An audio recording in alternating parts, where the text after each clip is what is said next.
അന്താരാഷ്ട്ര തലത്തിൽ ഇറാനുമായി വാണിജ്യ ബന്ധമുള്ള രാജ്യങ്ങൾക്ക് മേൽ 25% തീരുവ പ്രഖ്യാപിച്ചിരിക്കുന്നു അമേരിക്കൻ പ്രസിഡന്റ് ഡൊണാൾഡ് ട്രംപ്. സർക്കാർ വിരുദ്ധ പ്രതിഷേധം മൂന്നാം ആഴ്ചയിലേക്ക് കടക്കുന്ന സാഹചര്യത്തിൽ ഈ നീക്കം ഇറാന് സമ്മർദ്ദമുണ്ടാക്കിയേക്കും. അധിക തീരുവ ഉടൻ പ്രാബല്യത്തിൽ വരുമെന്ന് ട്രംപ് സാമൂഹ്യ മാധ്യമ പ്ലാറ്റ്ഫോമായ ട്രൂത്ത് സോഷ്യലിൽ അറിയിച്ചു.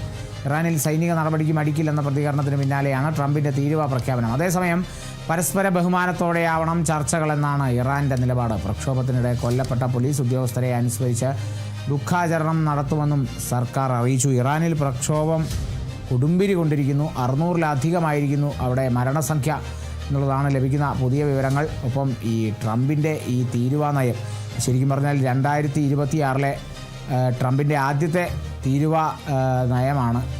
അപ്പോൾ ആ നയം അല്ലെങ്കിൽ ആ തിരിച്ചടി നേരിടാൻ പോകുന്നത് ഇറാനാണ്. ഇറാനുമായി വാണിജ്യ ബന്ധമുള്ള രാജ്യങ്ങളാണ്. ഇറാനുമായി വാണിജ്യ ബന്ധമുള്ള രാജ്യങ്ങളിൽ ഒന്ന് അത് നമ്മളാണ്, ഇന്ത്യയാണ്. ഒപ്പം തന്നെ ചൈനയുമുണ്ട്. അപ്പോൾ ഇന്ത്യയും ചൈനയും ഒക്കെ സംബന്ധിച്ച് ഈ തീരുവ നയം തിരിച്ചടിയാവുന്നുള്ള കാര്യത്തിൽ സംശയമില്ല. ഇതിലൊരു ചർച്ചയ്ക്ക് ഡൊണാൾഡ് ട്രംപ് നിൽക്കുമോ എന്നുള്ളതും അറിയില്ല. ഡൊണാൾഡ് ട്രംപിനെ സംബന്ധിച്ച് എൻ്റെ തല എൻ്റെ ഫുൾ ഫിഗർ എന്നുള്ള രീതിയിലാണ് കാര്യങ്ങളൊക്കെ നീങ്ങുന്നത്. അപ്പോൾ ട്രംപ് തീരുമാനിക്കും, ബാക്കിയുള്ളവരതങ്ങ് കേട്ടാൽ മതി. സൈനിക നടപടികൾ വേണമെങ്കിൽ അത് താൻ പറയും. താൻ ട്രൂത്ത് സോഷ്യലിലൂടെ പല കാര്യങ്ങളിടും. അതിനനുസരിച്ച് ബാക്കി രാജ്യങ്ങൾ നീങ്ങുക എന്നുള്ള ഒരു കാർക്കശ്യമുള്ള തീരുവ നയമാണ് ട്രംപിൻ്റെ. അപ്പോൾ ആ തീരുവ നയം ഇറാനുമേലും അല്ലെങ്കിൽ ഇറാനുമായി വ്യാപാര ബന്ധമുള്ള വാണിജ്യ ബന്ധമുള്ള രാജ്യങ്ങൾക്ക് മേലും എത്തരത്തിൽ ബാധിക്കുമെന്നുള്ളതും ശ്രദ്ധേയമാണ്.